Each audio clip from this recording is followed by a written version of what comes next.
चलो, एक व्यक्ति है, सुनना ध्यान से। सपोज उस व्यक्ति का नाम हो गया राम, ठीक है। अब उस व्यक्ति के अंदर कितने गुणसूत्र होंगे? 46। डन है यहां तक?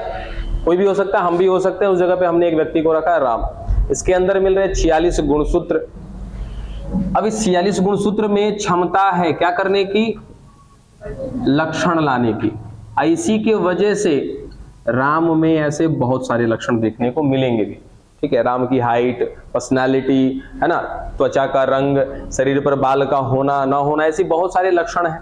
यहाँ तक कि एक एक लक्षण हमारे शरीर में जो भी है वो सारा का सारा सूचना कहाँ पे है? हमारे गुणसूत्र में ही तो है, ठीक है। ये क्या है? हमारा गुणसूत्र है। तो हमारे शरीर में कुछ भी है, चाहे हमें ज्यादा देर तक पढ़ने की आदत है या नहीं पढ़ने की आदत है, ज्यादा खाने की आदत है, ज्यादा सोने की आदत है, कुछ भी है, वो हर एक चीज की सूचना कहां पर है? हमारे गुणसूत्र में है। या तो हम ऐसा भी कह सकते हैं इसको कि गुणसूत्र की वजह से हमारे शरीर में कोई भी लक्षण देखने को मिलता है, ठीक है। अब ना इसमें से कुछ एक दो लक्षण को लेके चलते हैं, इस राम के लक्षण को। राम में हमने ना एक लक्षण नोटिस किया कि राम लंबा है, ठीक है। एक दूसरा लक्षण नोटिस किया कि राम गोरा है। डन।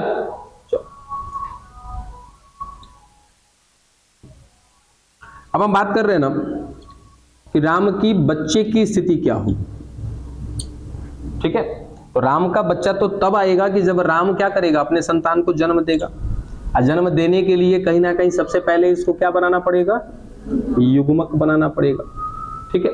और वो युग्मक किसी दूसरे मादा युग्मक से, क्योंकि ये नर है तो इसका युग्मक क्या कहलाएगा? नर युग्मक। और इसके साथ किसी मादा युग्मक को जुड़ना होगा, तब जाकर के कहीं ना कहीं निषेचन का प्रोसेस होगा। फिर निषेचन के बाद उस बच्चे का जन्म होगा, तो उस बच्चे में कुछ लक्षण दिखाई देंगे, ठीक है। तो चलते हैं पहले इस राम के जब युग्मक बनेंगे तो क्या स्थिति आएगी।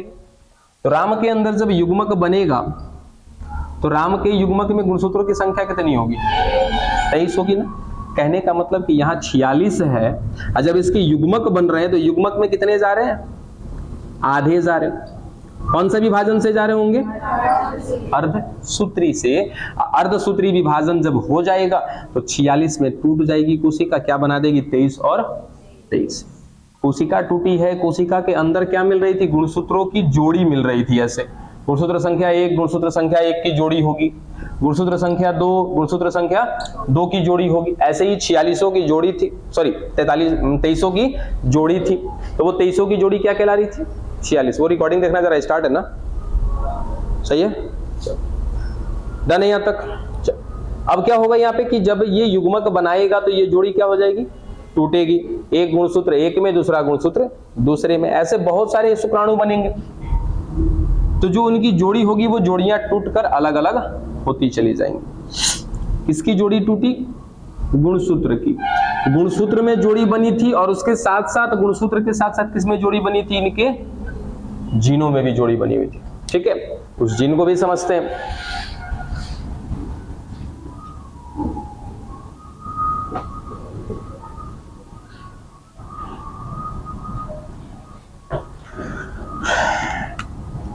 एक जोड़ी हम देखते हैं गुणसूत्र की।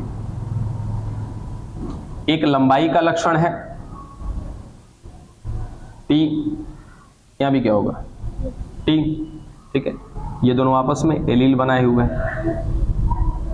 एक दूसरा गोरा का लक्षण है कैपिटल एफ और कैपिटल एफ,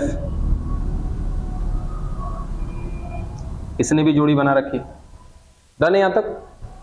अब क्या होगा कि जब ये युग्मक बनाएगा बच्चा, तो युग्मक बनाएगा तो ये क्या होगी? स्थिति इसकी टूटेगी, ठीक है। अब टूटेगी तो क्या होंगे? दोनों अलग अलग स्थिति में जाएंगे। अब यहां पर कोई अंतर नहीं आएगा। रीजन क्या है कि दोनों के दोनों जीन को आपने किस अवस्था में लिखा है? प्रभावी अवस्था में। ये भी प्रभावी है, ये भी प्रभावी, ये भी प्रभावी, ये भी प्रभावी। दो अलग अलग गैमेट तो बनेंगे, दो अलग अलग युग्मक तो बनेंगे, लेकिन दोनों युग्मक में क्या होंगे? एक समान लक्षण होंगे, ठीक है ना। यानी कि एक युग्मक मैं इधर दिखा दिया, एक युग्मक इसमें दिखा दिया, तो यहां पर भी क्या आएगा? कैपिटल टी आएगा। यहां पर क्या आएगा? Capital F. यहां पर कैपिटल टी, फिर कैपिटल एफ। दोनों तो एक समान है, कोई दिक्कत, कोई समस्या नहीं आएगी। समस्या कब आती है वो देखिए।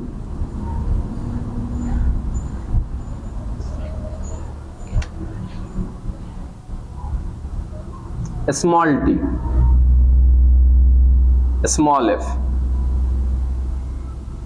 अभी भी राम लंबा ही है और उसके साथ साथ गोरा है, कोई दिक्कत नहीं है। लेकिन हमने क्या किया, एक प्रभावी और एक अप्रभावी जीन को डाला। यहां भी एक प्रभावी दूसरा अप्रभावी जीन डाल दिया, जिसके वजह से लक्षण में तो कोई अंतर नहीं आया है, लेकिन अंतर कहां पर है, इसके जीनों में अंतर है। ठीक है, और यही जीन क्या करते हैं, एक प्रक्रिया करते हैं जिसका नाम है क्या, जीन विनिमय। यानी कि जीन विनिमय का असर तब दिखाई देगा जब दोनों प्रकार के जीन एक साथ होंगे, प्रभावी और अप्रभावी। अगर एक समान होंगे तो जीन विनिमय का तो कोई असर ही नहीं दिखेगा, क्योंकि कितनी भी अदली बदली कर लें, कुछ भी कर लें, जब होगा तो लंबा ही होगा, लंबा के साथ साथ गोरा होगा। ये जीन विनिमय का असर कब दिखेगा, कि जब विषम जोड़ा होगा, है ना। इसको हम क्या कह सकते हैं, विषम युग्मनज की स्थिति कह सकते हैं। याद है आपको, एक सम युग्मनज और एक विषम युग्मनज की बात बताई थी ना, तो ये क्या है, विषम युग्मनज जोड़ा है। चलो, अब यहां से हमें बनाना है युग्मक।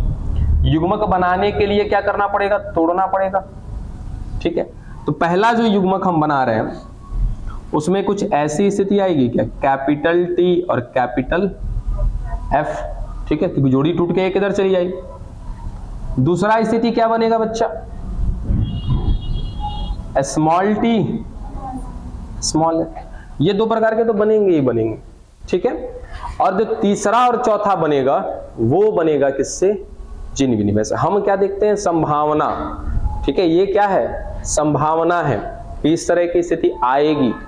अब क्या स्थिति आएगी, तीसरी, ये एलील टूटने से पहले, क्योंकि ये एलील तोड़ना, युग्मक बनाना, ये सब कुछ कहां पर होता है, अर्धसूत्री विभाजन के दौरान होता है। और अर्धसूत्री विभाजन के दौरान क्या करना होता है, एक प्रोसेस को करना होता है जिसका नाम है क्या, जीन विनिमय। जब जीन का विनिमय होगा, विनिमय का मतलब होता है आदान प्रदान। ठीक है, किसका आदान प्रदान, जीनों का आदान प्रदान। तो जीनों का आदान प्रदान कैसे होगा, देखो, कोई एक जीन, या तो ये या फिर और भी बहुत सारे, हम बस केवल दो ही जीन देख रहे हैं इसलिए हमें दो ही जीन दिखाई दे रहे हैं, है ना। एक गुणसूत्र पर कई लाख जीन होते हैं, कई हजार जीन होते हैं, तो वो बहुत सारी अदला बदली करते हैं। हम बस केवल एक को समझ रहे हैं, या तो कैपिटल टी को इधर उधर कर दें, या तो फिर इधर से एफ वाले को। चलो, मैंने टी को कर दिया, यहां पे क्या था अभी तक, कैपिटल टी, इधर क्या था, स्मॉल टी। इसकी अदला बदली हमने कर दी, जगह इसने बदल लिया, इधर आ गया स्मॉल टी, इधर आ गया कैपिटल टी। ठीक है, अब इसका एलील तोड़ो, तो तोड़ेंगे तो तीसरी स्थिति क्या बनेगी, जरा देखो, स्मॉल टी और कैपिटल एफ।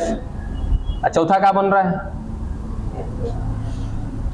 कैपिटल टी और स्मॉल एफ। अभी तक क्या था, देखो तो पिता का लक्षण कैसा था, लंबा और गोरा। ये क्या गया, देखो तो लंबा और गोरा। ठीक है, इसके रिस्पेक्ट में जब हमने इसका संरचना बनाया तो पता चला कि क्या एक अप्रभावी वाला भी है, तो अप्रभावी वाला भी युग्मक बनेगा, बौना और सांवला, ये भी बन गया।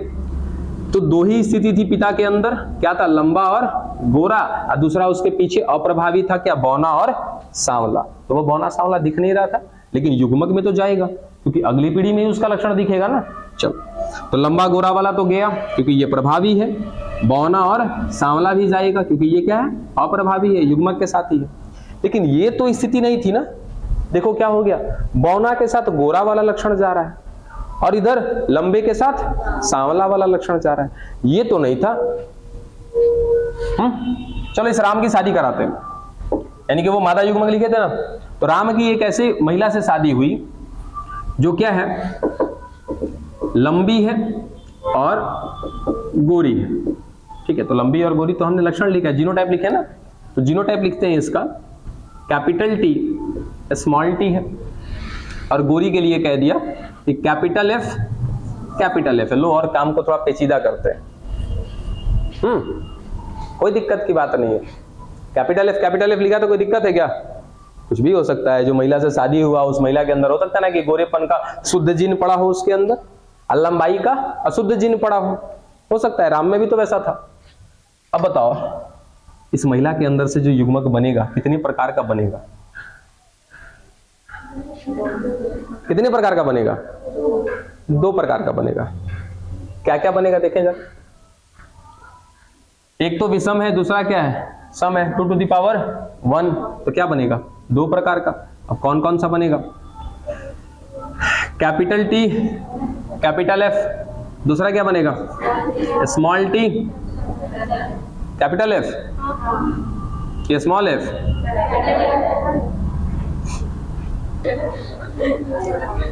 हो गया ना, यही 2 प्रकार का गैमेट बनेगा, लेकिन राम के अंदर 4 प्रकार का गैमेट है।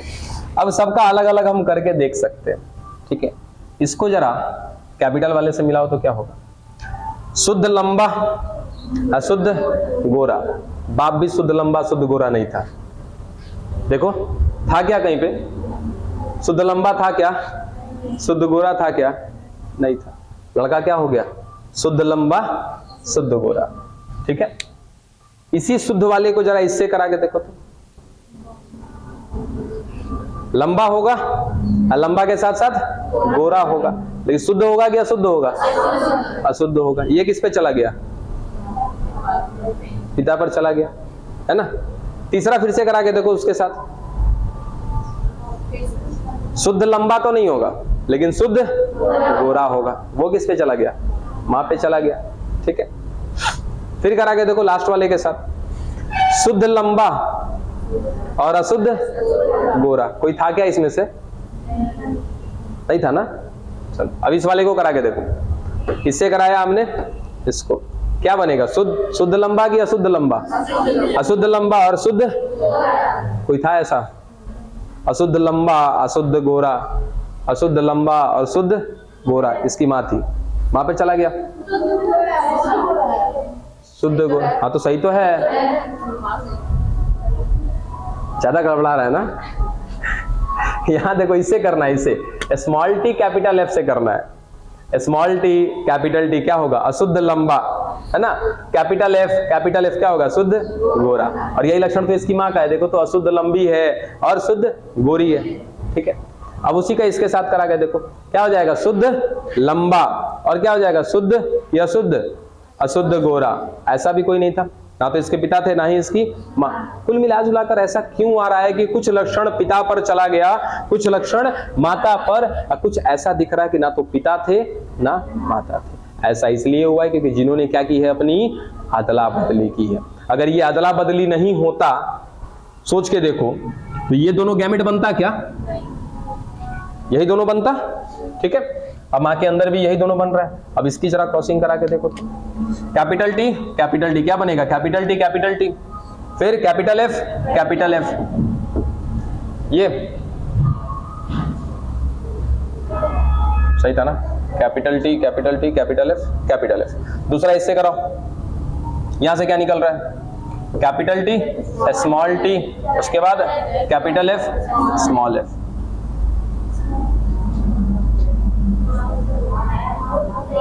कुछ तो हम मिस कर रहे हैं, कुछ हम मिस कर रहे हैं।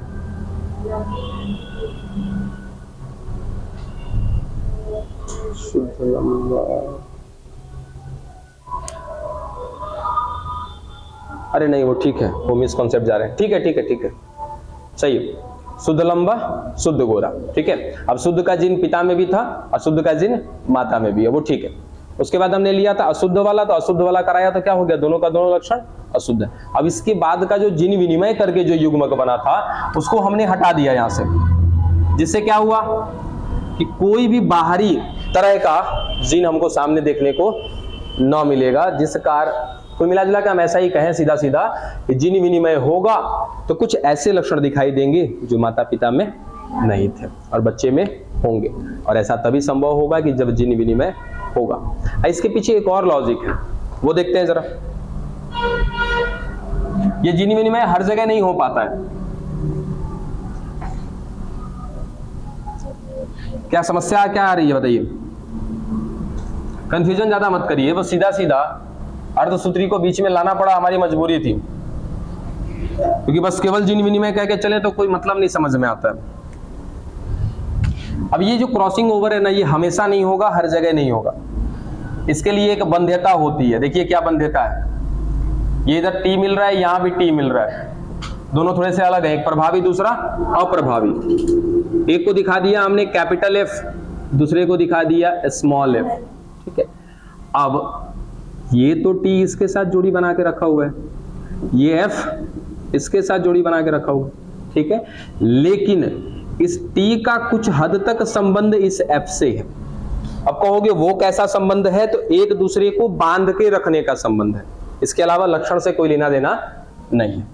यानी कि हर जीन एक दूसरे के प्रति जुड़े होते हैं। कुछ ऐसे भी होते हैं कि जो जुड़े नहीं है, मतलब कि क्या है, वो फ्री है। कुछ फ्री मिलेंगे और कुछ क्या मिलेंगे, बॉन्डेड। बॉन्डेड मतलब बंधे हुए। कुछ ऐसे होंगे जीन जो बंधे हुए होंगे, कुछ ऐसे होंगे जो फ्री होंगे। फ्री को क्या बोलते हैं, स्वतंत्र। अब सुनना कि अगर ये दोनों T और F यदि बंधे हुए एक दूसरे के साथ बॉन्डेड हुए, तो कभी भी ये T इसको यहां से यहां नहीं जाने देगा। बात समझ में आई? तो अगर जीन आपस में बंधे हुए हैं, बॉन्डेड हैं, तो कभी भी जीन अदला बदली नहीं करेंगे, मतलब कि क्रॉसिंग ओवर नहीं होगा, जीन विनिमय नहीं होगा, ठीक है। अब अगर बंधे हुए नहीं हैं, जैसे कि यहां पे दिख रहा है एक कैपिटल R, ठीक है, और इधर दिख रहा है हमको स्मॉल r। अब ना इस R को पकड़ने वाला कोई नहीं है, R को किसी ने बांध के नहीं रखा अपने साथ, ये केवल जुड़ा है किसके साथ, स्मॉल r के साथ, ठीक है। और यदि अगर ये बॉन्डेशन टूटेगा, ठीक है, तो इसके चांस बनते हैं भागने के इधर उधर। ये तो बांध के रखा है अपने साथ, ठीक है, तो जब भी ये बॉन्डेशन टूटेगा तो क्या स्थिति मिलेगी देखने को, कुछ ऐसी कि दोनों गुणसूत्र अलग तो होंगे, एक इधर और एक इधर। एक में क्या जाएगा T, दूसरे में क्या जाएगा कैपिटल F। क्यों? क्योंकि T ने F को बांध रखा है। उसी तरीके से स्मॉल t ने स्मॉल f को भी बांध रखा है, तो स्मॉल t और स्मॉल f। लेकिन ये R को ना कोई नहीं बांध रखा है, R किसी के साथ बॉन्डेड नहीं है। बॉन्डेड है किसी के साथ, तो किसके साथ, स्मॉल r के साथ। जब मन करेगा इधर से उधर उछल जाएगा, जैसे ही उछलेगा तो क्या कर देगा, देखो तो इधर कैपिटल R और इधर स्मॉल r। अब सोचो स्मॉल r इधर क्या चला गया, कैपिटल R। अभी तक प्योर के साथ क्या मिल रहा था, प्योर। अब देखो तो प्योर के साथ क्या मिल रहा है, इम्प्योर। ई जाकर के अलग ही लक्षण लेकर के आएगा। बात समझ में आई? तो अलग जो लक्षण देखने को मिल रहा है वो किस वजह से मिल रहा है, क्रॉसिंग ओवर की वजह से मिल रहा है। क्रॉसिंग ओवर को समझने के बाद मेंडल साहब ने ना एक स्टेटमेंट दिया जिसको बोला जाता है law of independent assortment. Law of independent assortment, Hindi में कहते हैं स्वतंत्रता अपव्यूहन का नियम।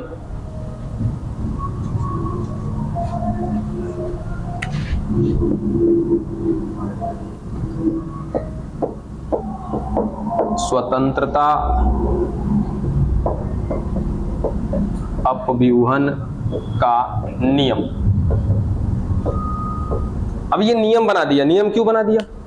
क्योंकि भाई साहब आपको कई बार बोला है ना कि नियम तो तभी कहेंगे ना जब कोई चीज एकदम श्योरिटी के साथ हो कि नहीं ऐसा ही होगा। अब स्टेटमेंट पढ़ो, स्वतंत्रता अपव्यूहन का नियम। अपव्यूहन मतलब होता है एक दूसरे की जोड़ी से अलग होना, आजाद होना, टूटना, ठीक है। नियम तो नियम है। अब कब ये नियम लागू होगा कि जब जीन क्या होंगे, स्वतंत्र होंगे। अगर स्वतंत्र नहीं होंगे तो जीन विनिमय नहीं हो। आगे बढ़े फिर। हाँ, तो वो कह रहे थे क्या कि स्वतंत्रता अपव्यूहन के नियम को कैसे बता सकते हैं, किसी को क्या कहना होगा, तो सीधा सीधा याद रखिएगा कि ये स्वतंत्रता अपव्यूहन का नियम तो उसी गुणसूत्र पर लगेगा जो गुणसूत्र ने क्या बनाई होगी, अपनी जोड़ी। गुणसूत्र अपनी जोड़ी कब बनाते हैं? जब संख्या में क्या होते हैं, समान होते हैं। और यदि संख्या में समान होंगे गुणसूत्र और आपस में जोड़ी बना रखे हैं तो ऐसे गुणसूत्रों के समूह को क्या कहते हैं, समजात गुणसूत्र। ये सब आगे पीछे की कहानी याद है सभी को। चलो तो कहां से शुरू करेंगे हम, समजात गुणसूत्र से। सीधा सीधा कि समजात गुणसूत्रों पर उपस्थित एक समान जीन जो एक दूसरे के साथ बंधे हुए न हो, अर्धसूत्री विभाजन के दौरान इन पर उपस्थित एक समान जीन आपस में स्थानों की अदला बदली कर लेते हैं, जिसके परिणाम स्वरूप अलग अलग प्रकार के युग्मकों का निर्माण होता है, जिसके वजह से आने वाली पीढ़ियों में कुछ ऐसे लक्षण देखने को मिलते हैं जो इनके जनक में नहीं थे। हो जाएगा पक्का ना? यही होगा ना? ये स्टेटमेंट आपके लिए ही है, छोड़ के इसीलिए गया था। एकदम कहा करे, हम परेशान रहते थे लोग से। ससुराल को मच्छर को भी हुला दो तो कुछ देर तक ना आता है, वो आता है ना तो कुछ देर के बाद लौटता है। आप पर तो उतना भी असर ना हो आप सभी पर।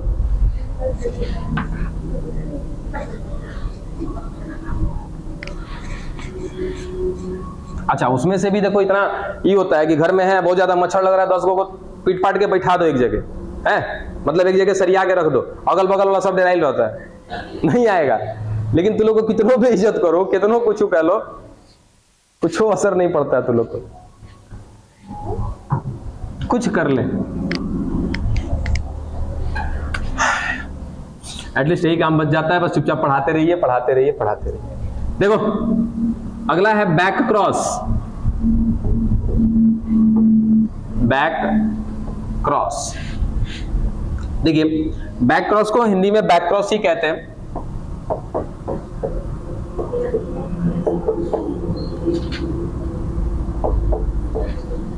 सुनते जाइए, बस खत्म करिए इसको फटाफट, कुछ है नहीं इसमें कि बैक क्रॉस क्या चीज है। बैक क्रॉस का मतलब ही क्या है? बैक है ना, बैक जाना है हमको, ठीक है। तो यहां पे बैक क्रॉस होता है दो टाइप का। सबसे पहला टाइप लिख के खत्म करते हैं, एक को कहते हैं आउट क्रॉस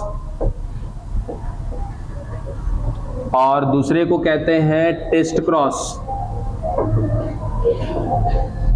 हिंदी में कहते हैं परीक्षण क्रॉस।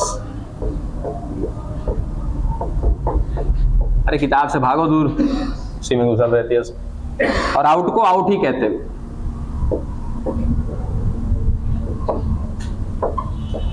क्या बोला? बैक क्रॉस पढ़ना है हमें। बैक क्रॉस का मतलब क्या है?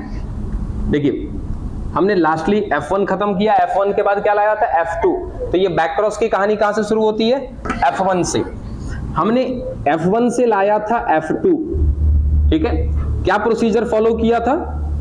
F1 की क्रॉसिंग F1 से कराई थी, तो जो पीढ़ी आई थी हमने उसको क्या बोला था? F2।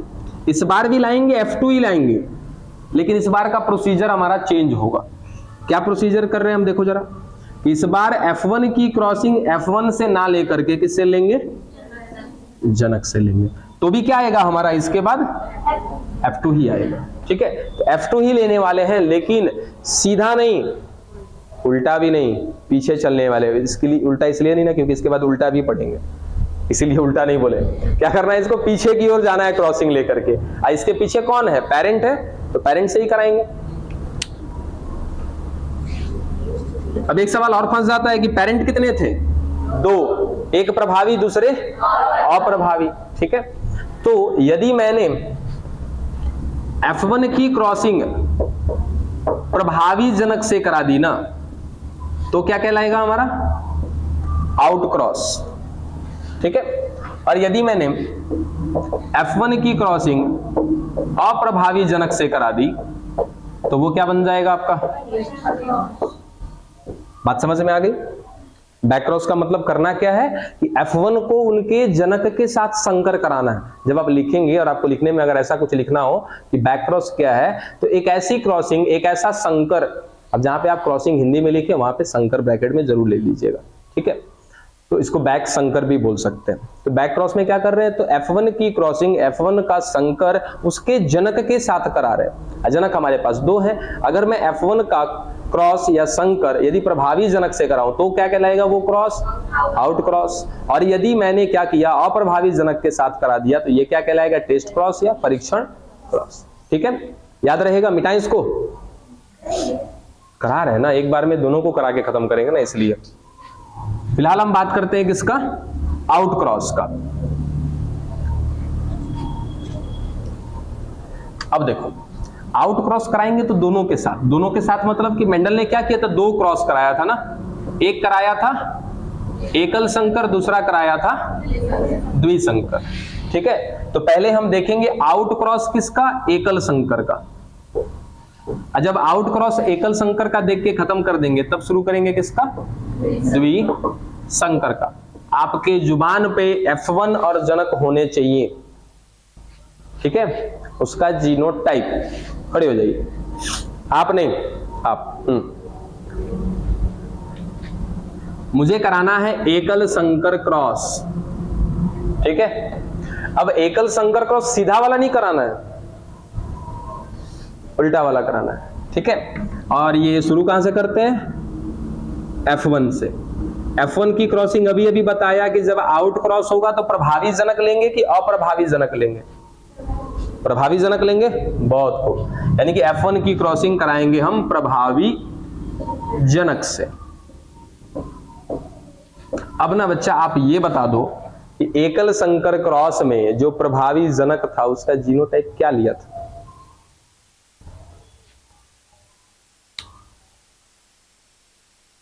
ये है स्थिति।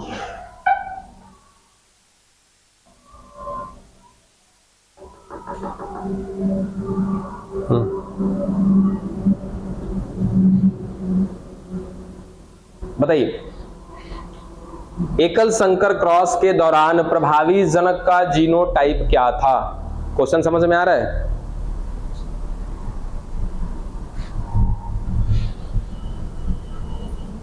क्या था प्रभावी जनक,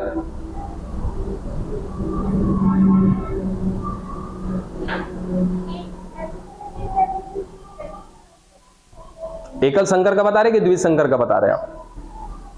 मैंने पूछा एकल संकर का बताइए। बैठिए, आप सभी बैठ जाइए। क्या था बच्चा, कैपिटल टी, कैपिटल टी। ठीक है, कुल मिलाजुला के हमको क्रॉसिंग किससे करानी है, F1 की क्रॉसिंग कैपिटल टी से करानी है। चलो ये तो पता चल गया कि प्रभावी जनक के रूप में कौन था, कैपिटल टी। F1 कौन था बच्चा, हाँ आप, एकल संकर का F1 का जीनोटाइप क्या था। फिर से क्वेश्चन समझ में आ गया, स्मॉल टी। मेरे ख्याल से अप्रभावी जनक था वो। मैंने अप्रभावी जनक नहीं पूछा, मैंने पूछा F1 क्या आया था। मैंने बोला था प्रैक्टिस करने, जो प्रैक्टिस करेगा, हाँ, कैपिटल टी स्मॉल टी। अब जाके सही हुआ, बड़ी भयंकर हेते को बात बोलने वाले थे तुमको। कैपिटल टी स्मॉल टी, ये सब जुबान पे रखो बच्चा, तभी जाके कुछ बात बनेगा। यही हुआ ना, हमने यही क्या करना था, F1 की क्रॉसिंग किससे करानी थी, प्रभावी जनक से। अरे खाली फॉर्मूला याद रखना है, फॉर्मूला भी कोनो भयंकर थोड़ी है, एकदम इजी सा तो फॉर्मूला है। जो कह रहा है वो रख दो। एकल संकर क्रॉस में F1 कौन था, कैपिटल टी स्मॉल टी। प्रभावी जनक कौन था, कैपिटल टी। अप्रभावी जनक कौन था, स्मॉल टी। बस। अब देखो यहां से गैमेट क्या बनेगा, 2 टाइप का, कैपिटल टी और स्मॉल टी। यहां से क्या बनेगा, एक टाइप का, केवल कैपिटल टी। हम सीधा इसको चेकर बोर्ड पे रखते हैं। ठीक है,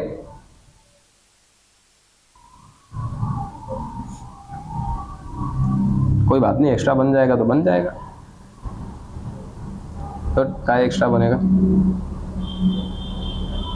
चलो, capital T small T, capital T small T. ऊपर से क्या आएगा, केवल कैपिटल टी।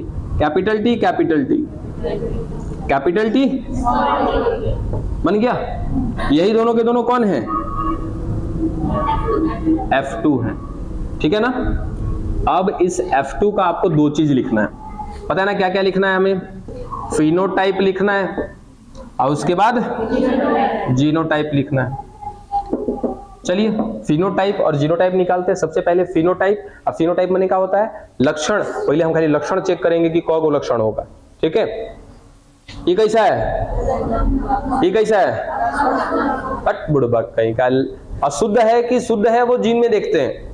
हमने केवल लक्षण पूछा है ना, लक्षण ये कैसा है, ये कैसा है, तो लंबा अनुपात लंबा लिखेंगे नहीं ना, यानी कि हम सीधा सीधा कहेंगे बचवा इसका फिनोटाइप नहीं बनेगा। अब अब कितने लोगों का तो दिमाग घूम गया होगा कि सर फिनोटाइप बनेगा काहे नहीं है। बच्चा अनुपात तो तब दिखाओगे कि जब एक लक्षण के साथ कोई दूसरा लक्षण भी हो, तब दिखाओगे कि एक लक्षण कितनी की संख्या में है और दूसरा लक्षण कितनी की संख्या में। अगर यहां पे इस कैपिटल टी की जगह पे स्मॉल टी होता, इसका मतलब भाई लंबा हो जाता है बौना, तब यहाँ पे क्या लिखते हैं, लंबा अनुपात बौना, लंबा एक और बौना एक। लेकिन लक्षण दो गो है कि एक गो है, एक है ना, तो एक पे कभी भी फिनोटाइप नहीं बनेगा। और ये क्वेश्चन जानबूझ कर दिया जाता है आपको फंसाने के लिए।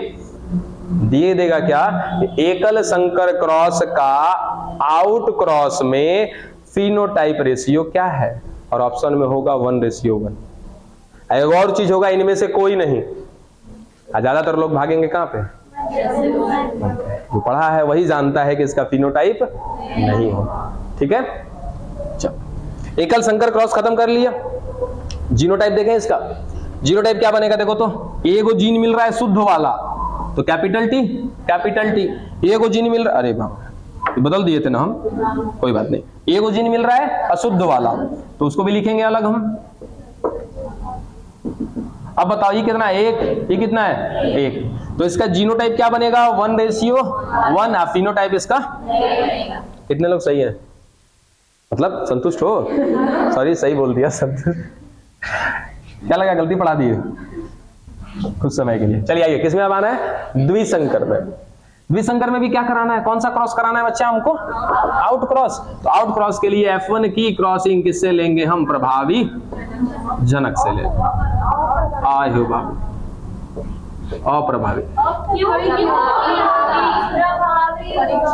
अरे हाँ जी, तो तू ही लोग ना बोला है, हम कंफ्यूज हो गए हैं कि सुपर। चलो ठीक है ठीक है ठीक है, प्रभावी से ही लेंगे, शुरू में सही थे। अब बताओ कि द्विसंकर का F1 कौन था, जल्दी स्टार्ट।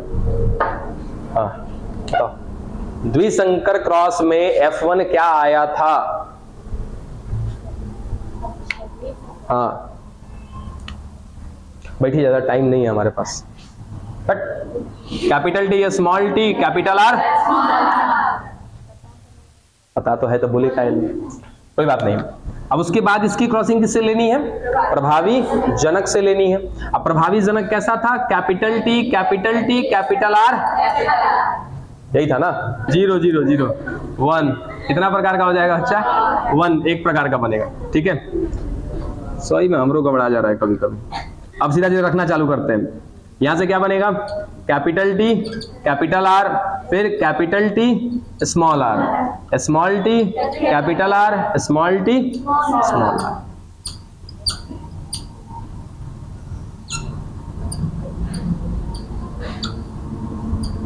ये हमारा खाली है, यहां से क्या बनेगा, कैपिटल टी कैपिटल आर,